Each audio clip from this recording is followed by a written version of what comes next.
کمزور نہیں پڑا۔ یزید نے جب کوئی بات کی نا دمشق کے دربار میں، تو حضرت زینب پیچھے بیٹھی تھی پردے کے لوگوں کے درمیان، اس نے جب کوئی بات کی تو جناب زینب وہاں سے اٹھ کے، ہماری خواتین ہر بات پہ روتی ہیں، دو کہیں کہ ختم ہی نہیں ہوتے، جناب زینب پیچھے سے اٹھیں پردے کے پیچھے سے، اور جب اپنی گرجدار آواز میں انہوں نے گفتگو شروع کی تو وہاں ایک نابینا بزرگ بیٹھے تھے جو مولا علی شیر خدا کی بارگاہ میں حاضری دیا کرتے تھے۔ جب سیدہ زینب نے خطبہ شروع کیا نا تو وہ بزرگ چونک گئے، اور وہ نابینا تھے تو ساتھ والے آدمی کا گھٹنا ہلا کے کہنے لگے علی آ گئے دربار میں، علی کی آواز ہے، علی بول رہے ہیں دربار دمشق میں، وہ زینب کا خطاب منبر پہ علی بول رہے ہوں جیسے، علی آ گئے، وہ گرج آواز میں، وہ تنتنا، وہ دبدبا، وہ وزاداری، وہ ان کی بات میں صداقت، کانپ گئی ہر چیز دربار کی۔ اور امام زین العابدین بیمار بھی تھے، مسافر بھی تھے، پریشان بھی تھے، لیکن جب یزید سے انہوں نے کہا نا مجھے خطبہ دینے دے، تو چند منٹ گفتگو کی امام زین العابدین نے، تو کہنے لگا اذان پڑھو جماعت کرائیں، اس لیے کہ ان کی باتوں میں وہ حق ہوتا ہے۔ میں دیکھتا ہوں ہماری سب کی اپنی اپنی خواہشیں ہیں، اپنے اپنے رویے ہیں، اپنا اپنا مزاج ہے۔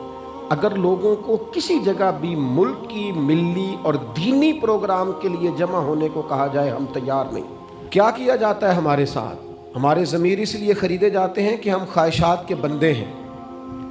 الگ الگ کر کے کسی کو کہا جاتا ہے تیرا کاروبار چمک جائے گا، کسی کو کہا جاتا ہے تیرا وہ نظام ٹھیک ہو جائے گا، الگ الگ کر کے لوگوں کو خرید لیا جاتا ہے۔ لیکن اگر خواہشات تھوڑی ہو، اللہ کی رضا پر چلنے کا جذبہ زیادہ ہو، تو میرے عزیز زندگی آسان ہو جائے گی۔ میں تو امام علی مقام رضی اللہ تعالیٰ عنہ اور یزید کے معاملے میں ایک ہی بات سمجھا ہوں، سب کو پتا تھا یہ حسین ابن علی، سب کو پتا تھا حق ان کے ساتھ ہے، سب جانتے تھے ان سے زیادہ عظمت کسی کی نہیں، لیکن اپنے نفس کی خواہشوں پر کنٹرول نہیں کر سکے۔ پوری امت کا اس وقت مسئلہ ضروریات کا نہیں، خواہشات کا ہے۔ 2 قدم پیچھے ہٹیں خواہشوں کے لیے، 4 قدم آگے بڑھیں دین کے لیے۔ 2 قدم پیچھے ہٹیں اپنی خواہشات کو چھوڑیں، 4 قدم آگے بڑھیں ملک کے لیے، ملت کے لیے۔ 2 قدم پیچھے ہٹیں اپنی خواہشات کو چھوڑیں، 4 قدم آگے بڑھیں نظریے کے لیے اور فکر کے لیے اور امام حسین کے پیغام کے لیے۔ آج میں آپ سے گزارش کروں گا، اگر انا بچاؤ گے تو روحانیت نہیں بچے گی، اگر نام بناؤ گے تو کام نہیں ہوگا۔ فاضل بریلوی نے کہا تھا بے نشانوں کا نشان مٹتا نہیں، ہمارا تو مٹتے مٹتے بھی نام ہو ہی جائے گا۔ اپنی زندگی سے نفسانی خواہشات کو نکال دو۔ اللہ تعالیٰ انبیاء کرام علیہ السلام کو بڑے قبیلوں میں پیدا فرماتا ہے، ان قبیلوں میں جو اس دور کے اندر لوگوں میں بڑی قدر کی نگاہ سے دیکھے جاتے ہیں، ان میں نبی آتے ہیں۔ انبیاء کرام کو اللہ تعالیٰ حسن و جمال دیتا ہے، قد و قامت دیتا ہے، ان کو اللہ تعالیٰ پر وجی چہرے دیتا ہے، کامل تعلیمات دیتا ہے۔ اور سب سے بڑی بات یہ ہے کہ انبیاء معصوم ہوتے ہیں، ان کے اندر کوئی نفسانی خواہش ہی نہیں ہوتی، نبی کوئی خطا کرتے ہی نہیں۔ کامل مکمل اکمل تعلیم نبی لے کے آتے ہیں، لیکن اللہ کا قرآن کہتا ہے کہ جب وہ چیزیں تمہاری نفس کی خواہش کے خلاف ہوتی ہیں، چیزیں بالکل مکمل ہیں، کامل ہیں، اکمل ہیں، نبی معصوم ہیں۔ عام آدمی اگر کوئی بات کرتا ہے تو اس کی بات میں نقص رہ جاتا ہے، کمزوری رہ جاتی ہے۔ کسی دانشور سے، کسی شاعر سے، کسی ادیب سے، کسی آپ جس نے اپنی دانش بینش کے حساب سے کوئی بات کی ہے، آپ اگر اس سے کوئی تربیت لیتے ہیں تو اس کی بات میں کمزوری رہ جائے گی، عام آدمی ہے۔ انبیاء کرام علیہ السلام کی تعلیمات جو ہوتی ہیں وہ ذاتی نہیں ہوتی، وہ وحی الہی کے ساتھ ہوتی ہیں، ان میں کمزوری کوئی نہیں ہوتی، نقص کوئی نہیں ہوتا۔ انبیاء کرام علیہ السلام خوبصورت ہوتے ہیں، نورانی ہوتے ہیں، یعنی کسی بندے نے معاذ اللہ ان سے کوئی ایسی چیز نہیں دیکھی ہوتی جس سے کہ قباحت پیدا ہو، نقص پیدا ہو۔ انسان دور ہٹے، انہیں اللہ تعالیٰ ظاہری باطنی معنوی حسن دے کے دنیا میں بھیجتا ہے، کیوں نہیں لوگ مانتے؟ 950 سال حضرت نوح علیہ السلام نے تبلیغ فرمائی، اور میرے بھائی 1.5 دن میں بندہ تھک جاتا ہے، اکتا جاتا ہے، ہف جاتا ہے، عام آدمی کی بات کر رہا ہوں۔ 950 سال تبلیغ کی، اور تبلیغ کرنے والا بندہ کامل ہے، مکمل ہے، اکمل ہے، دردمند ہے، سونا ہے، نہیں ماننے لوگ۔ کیوں؟ قرآن کہتا ہے اس کی وجہ یہ ہے کہ چیزیں وہ ہیں جو ان کے نفس کی خواہش کے خلاف ہیں، جو یہ ان کے نفس کی اور باطنی جو خواہشات ہیں ان کے مخالف ہیں، نہیں مانتے۔ حضرت موسیٰ کلیم علیہ السلام بنی اسرائیل کو نجات دینے کے لیے آئے تھے، راحت دینے کے لیے تشریف لائے تھے، لیکن آپ ان کے مطالبات دیکھیں کس قدر تکلیف دی۔ کبھی کہتے تھے نہیں مانتے جب تک اللہ کو اعلانیہ نہ دیکھ لیں، کبھی وہ کوئی مطالبہ لے کے آ جاتے، کبھی وہ پانی کا مطالبہ کرتے اور کہتے 12 چشمے الگ الگ چاہیے، کبھی وہ من و سلوہ کا مطالبہ کرتے، کبھی کہتے من و سلوہ تو آتا ہے پر ایک جیسا کھانا ہے، ہمیں تو الگ الگ چاہیے، وہ اجناس چاہیے جو زمین سے اگنی ہے۔ حضرت موسیٰ خوبصورت تھے، نورانی تھے، پروجی تھے، اور کمال یہ ہے کہ رب کے اتنے پیارے ہیں جن سے رب کلام فرماتا ہے، لیکن قوم ہے کہ تسلیم کرنے کو تیار نہیں، ماننے کو تیار نہیں۔ فقط اتنی بات ہے کہ وہ تعلیمات وہ ہیں جو ان کے نفس کی خواہش کے خلاف ہیں، اور ذرا سا انہیں موقع ملا، حضرت موسیٰ علیہ السلام 40 دنوں کے لیے کوہ طور پہ تشریف لے گئے تو پیچھے سے ایک بچڑے کی پوجا شروع کر دی۔ جناب کلیم واپس آئے تو پھر طرح طرح کی ہیلے بازیاں۔ حضرت یوسف علیہ السلام کا تو حسن مشہور ہے نا ساری دنیا میں، دنیا جانتی ہے نا کتنے سونے تھے، تو کیا اتنا خوبصورت آدمی بھی کنویں میں ڈال دیا جاتا ہے؟ کیا اتنا حسین آدمی بھی بازار میں بیچ دیا جاتا ہے؟ کیا اس قدر شخص جو ظاہری باطنی طور پر نورانی ہو، اس شخص پر بھی الزامات دھر کے جیل میں ڈال دیا جاتا ہے؟ مخلوق تو فنکار ہے اس درجہ کے پل بھر میں سنگے در کعبہ سے بھی اصنام تراشے، اور تم کون ہو کیا چیز ہے داغے کبابی، لوگوں نے تو مریم پہ بھی الزام تراشے۔ حضرت مریم سلام اللہ علیہ پر بھی، اور جناب عیسیٰ جن کو اللہ نے کھلے معجزات دیے، کوئی ضرورت تھی کسی اور چیز کی؟ جو بچہ پنگھوڑے میں کہہ رہا ہے انی عبداللہ، میں اللہ کا بندہ ہوں، کھلے معجزات اور وہ بھی پنگھوڑے میں۔ لیکن قرآن کہتا ہے تعلیمات وہ تھیں کہ جو ان کی نفس کی خواہش کے خلاف تھی، لہذا نفس کی خواہش، وہ جو ایک جگہ پہ قرآن مجید نے کہا نا کچھ لوگوں نے نفس کی خواہش کو خدا بنا لیا، وہ چونکہ خواہشات نفسانیہ کے خلاف تھیں، نتیجہ اس کا یہ نکلا کہ ان لوگوں نے پیغمبروں، رسولوں، انبیاء، اللہ کے محبوب بندوں کو جھٹلا دیا، یہاں تک کہ قتل کر دیا۔ حضرت زکریہ علیہ السلام جیسے لوگوں پر آرے چلا دی، شہادتیں ہو گئی انبیاء کی۔ وجہ کیا تھی؟ نفس کی خواہش کے خلاف تعلیمات تھی انبیاء کی، نہیں تسلیم کیا۔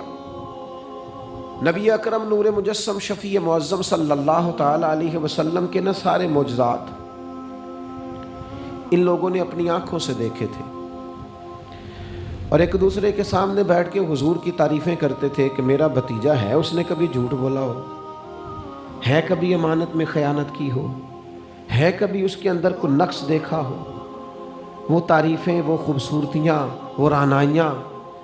لیکن جب حضور نے اعلان نبوت کیا نا، اب وہ جو خواہشات نفسانیہ تھی نا، وہ جو باطن کے اندر خواہشات مچلتی تھی، میں سردار ہوں، میرے ڈھیر سارے غلام ہونے چاہیے، میں کسی کو اپنا داماد قبول نہیں کرتا لہذا بیٹی کو زندہ دفن کروں گا، میں یہ کیسے قبول کر لوں کہ غریب آدمی میرے برابر میں آ کے بیٹھ جائے، برادری کی اونچ نیچ کیسے چھوڑ دوں۔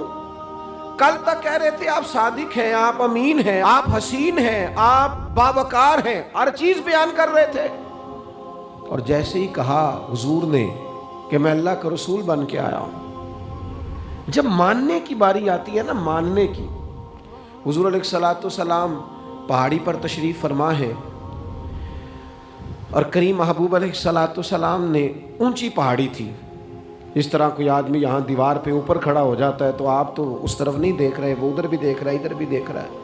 اونچی پہاڑی پر حضور کھڑے ہو گئے، اور کھڑے ہو کے فرمایا اگر میں تم سے کہوں کہ پہاڑی کے اس پار دشمن ہے اور وہ تیاری کر کے آ چکا ہے، تم پر حملہ آور ہو جائے گا، کیا میری بات مان لو گے؟ دیکھا نہیں تم نے، میں کہہ رہا ہوں دشمن ہے، تسلیم کرو گے؟ سارے مکے کے لوگ جمع تھے، کہنے لگے کیوں نہیں مانیں گے، آپ صادق بھی ہیں اور امین بھی ہیں، آپ کی زبان سے کبھی جھوٹ نکلا ہی نہیں۔ یہ خاص پیغام حسین کانفرنس میں عرض کرنا ہے آپ بھائی، میں اگر کہوں کہ اس طرف دشمن آ گیا ہے، تم نے نہیں دیکھا، میری زبان پر اعتبار کرتے ہو؟ یا رسول اللہ آپ صادق اور امین ہیں، آپ نے کبھی جھوٹ بولا نہیں، خیانت کی نہیں، 100% یقین ہے، مان لیں گے؟ یہ بات ماننے کو تیار ہیں، یہ بات تسلیم کرنے کو تیار ہیں کہ آپ صادق اور امین ہیں؟ تو حضور نے فرمایا جس زبان سے تم یہ ماننے کو تیار ہو نا کہ اس طرف دشمن کھڑا ہے حملہ کر دے گا، اس زبان سے یہ بھی مان جاؤ کہ میں اللہ کا سچا رسول بن کے آیا ہوں۔ آپ میری بات کو سمجھیں، تھوڑی دیر پہلے بیک وقت کہہ رہے ہیں بالکل آپ جو کہتے ہیں حق اور سچ ہے، اور اب جب کہا میں رسول ہوں مان جاؤ، تو معاذ اللہ تعالیٰ ابو لہب کہنے لگا آپ کے ہاتھ ٹوٹ جائیں، آپ نے ہمیں اس کام کے لیے بلایا تھا، طرح طرح کی بولیاں بولنے لگے۔ جب مفادات پر چوٹ لگتی ہے، جب خواہشات نفس کو چھوڑنا پڑتا ہے، جب ذرا اپنی طبیعت پر کچھ چیزیں بوجھ بنتی ہیں، میرے صاحب قبلہ عالم فرمایا کرتے تھے ہمارے دشمن جب ہم پر تنقید کرتے ہیں تو کئی باتیں غلط بھی کرتے ہیں لیکن کچھ باتیں ٹھیک بھی ہوتی ہیں، بجائے اس کے کہ ہم اسی وقت اٹھ کے قبول کریں، تسلیم کریں کہ جناب یہ بات جو آپ نے کیا یہ بالکل ٹھیک ہے، میں کھلے دل سے اس کو قبول کرتا ہوں۔ اتنی جرت کون کرے، اتنی ہمت کا مظاہرہ کون کرے؟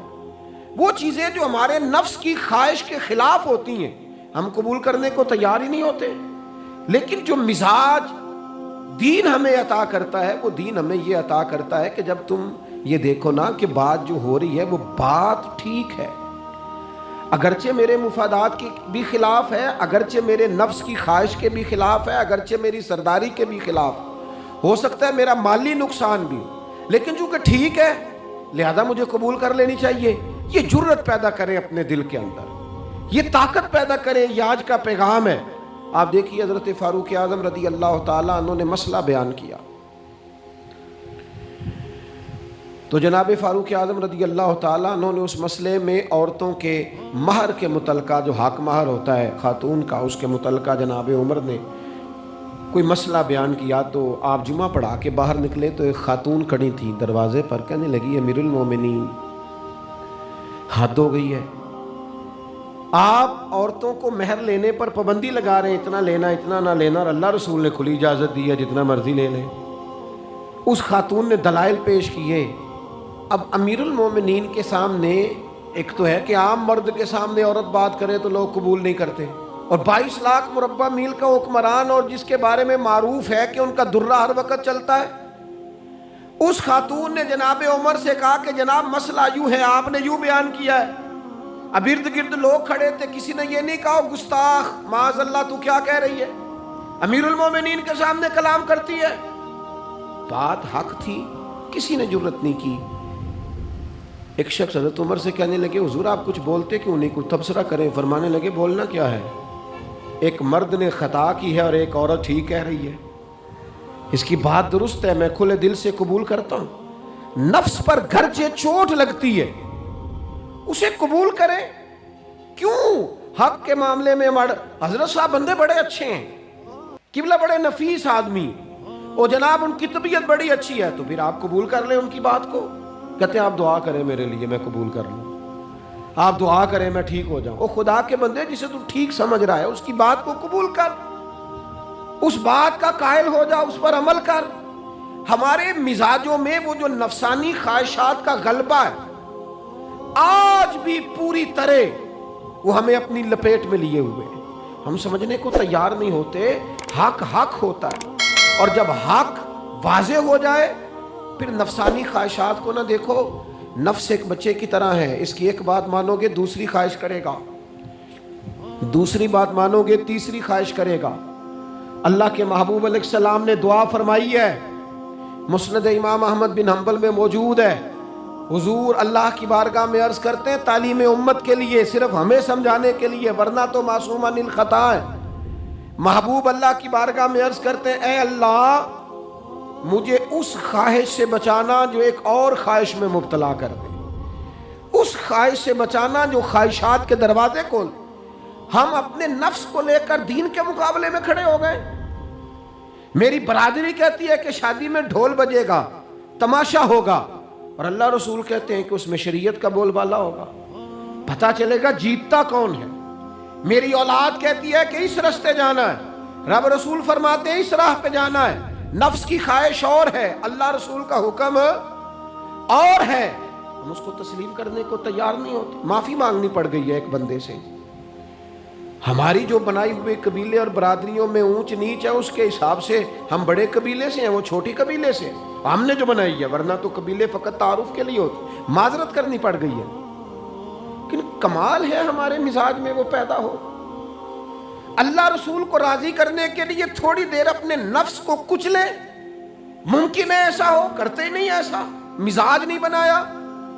ہمارے نفس کی خواہش کے مطابق اگر چلیں پھر سارا، آپ یقین کریں لوگ استادوں کے پاس جا کے عزتیں اور پروٹوکول ڈھونڈتے ہیں، پیروں کے پاس جا کے عزتیں اور پروٹوکول ڈھونڈتے ہیں، ایسی جگہوں پہ جہاں پروٹوکول دینے کی باری تھی وہاں بھی لینے کے چکر میں پڑ جاتے۔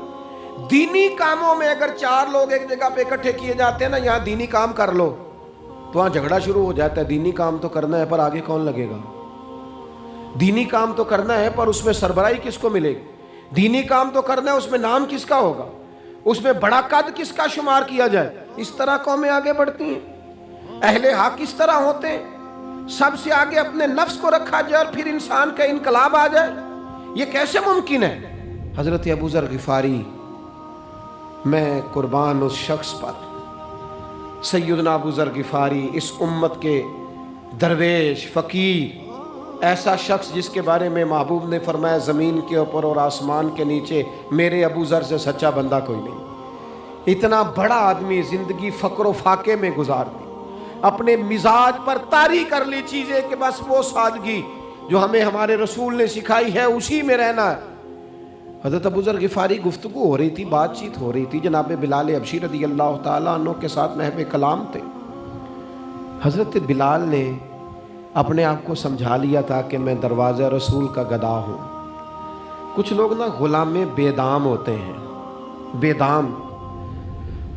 ہمارے ہاں نا کچھ لوگوں کا پروٹوکول ہوتا ہے، اور کچھ لوگ ایسے ہوتے ہیں جو صبح سے لے کے شام تک جھاڑو دے رہے ہوتے ہیں، خدمتیں کر رہے ہوتے ہیں۔ میں آپ کو صحیح معنوں میں بتاؤں تو اصل حقدار وہ ہوتے ہیں لوگ، اصل ڈیوٹیاں ان لوگوں کی ہوتی ہیں۔ حضرت بلال حبشی نے طے کر لیا تھا کہ میں نے بس نوکری کرنی اور توجہ سے کرنی ہے۔ اور میں آپ کو دل کی بات بتاؤں، میں نے بڑے کیمرے دیکھے اپنی زندگی میں، میں نے بڑا کچھ دیکھا تھوڑے وقت میں۔ میں آپ سے عرض کروں، وہ بڑی مزیدار زندگی ہوتی ہے جس میں انسان تھوڑا پیچھے بیٹھا ہوا ہوتا ہے، جس میں نا بہت سارے کام ہیں۔ میں تھوڑے دن پہلے ایک جگہ جماعت کرانے کے لیے کھڑا ہوا، ایک صاحب نے جماعت کی ویڈیو بنانی شروع کر دی، بعد میں مجھے دوست بتانے لگے، او خدا کے بندے، عبادت تقریر میں کبھی رونا آ جاتا تھا، دعا میں رونا آ جاتا تھا، میں نے ضبط کرنا شروع کر دیا، چھوڑ دیا۔ لوگ آنسو بیچنے لگ جاتے، پیر صاحب رو پڑے۔ پیر صاحب کس بات پہ روئے؟ او خدا کے بندو، پیر کو معافی لے لینے دو اللہ رسول سے، اپنے لیے اپنے سنگیوں کے لیے اللہ کے حضور اسے آنسو بہانے دو۔ کوئی چیز تو کیمرے سے باہر رہے، کچھ چیز تو۔ کیا خوبصورت لفظ ہے مولا علی شیر خدا کے، فرماتے ہیں اسے مبارک ہو جسے تھوڑے لوگ جانتے ہیں، اسے مبارک ہو سے ثبوت نہ پچھو میتھوں، پلائے نظر کرم کا دھوئی، اے میں جانا یا دل بر جانے غیر نہ جانے کوئی، میں مسکین پرانا خادم کسے در ملی نہ ٹوئی، یہ تے واصف یار نے نظر جو کی تھی تے واصف ہی ہوئی۔ یہ تو اس کا فیصلہ ہے، ہمارے لیے مقام شکر ہے، ہر مقام پر شکر گزار ہیں، عاجزی کرتے ہیں، لیکن جو معاشرے کا ماحول بن گیا، یعنی ایک بندے سے بھی آپ بغیر کیمرے کے ملاقات ہی نہیں کر سکتے۔ وہ زیارت کرنے آتا ہے اور وہ ساتھ کہتا ہے 30 سیکنڈ کا میں نے کلپ بھی بنانا ہے، اب تو زیارت ہو گئی، بس ختم ہو گئی بات۔ یہ کون سی زیارت ہے جو تو نے قید بھی کرنی ہے ساتھ؟ خدا کا خوف کرے، کیا کس طرف ہم جا رہے ہیں؟ بہرحال عام دام برسر مطلب، حضرت بلال حبشی نے طے کر لیا تھا اپنی زندگی میں سادگی، پیچھے پیچھے رہنا ہے، وہ شہرت سے بچنے والا پیچھے پیچھے رہتا ہے، اور میرا جی چاہتا ہے ساری غزلیں اس ظالم کے نام کریں، ورنہ یہ بڑے بڑے فضیلت معاب لوگوں کے سامنے بھی کھڑی ہو جاتی ہے، بے ادب کرتی ہے، بندے کو یہ گستاخ بناتی ہے معاذ اللہ۔ بڑی جگہ انسان زیادتیوں پہ، آج بھی کچھ لوگ کہتے ہیں فلاں آدمی اتنا نیک ہے تو پھر فلاں بندہ مخالفت کیوں کرتا ہے؟ میں نے کہا جو نبیوں کی مخالفت سے باز نہیں آئے، جو صحابہ کی مخالفت سے باز نہیں آئے، اہل بیت کی مخالفت، جو حسین ابن علی کے سامنے کھڑے ہو گئے، نیک آدمی کس کھاتے میں؟ اللہ کا قرآن کہتا ہے یجاہدون فی سبیل اللہ ولا یخافون لومۃ لائم ذالک فضل اللہ یؤتیہ من یشاء۔ کچھ لوگ اللہ کے راستے میں جہاد کرتے ہیں تو لوگ ان کی ملامت بھی کرتے ہیں، انہیں برا بھی کہتے ہیں، پر وہ کسی کی پرواہ نہیں کرتے۔ یہ ان پر اللہ کا فضل ہے، اور یہ فضل رب جسے چاہتا ہے اسے عطا کرتا ہے۔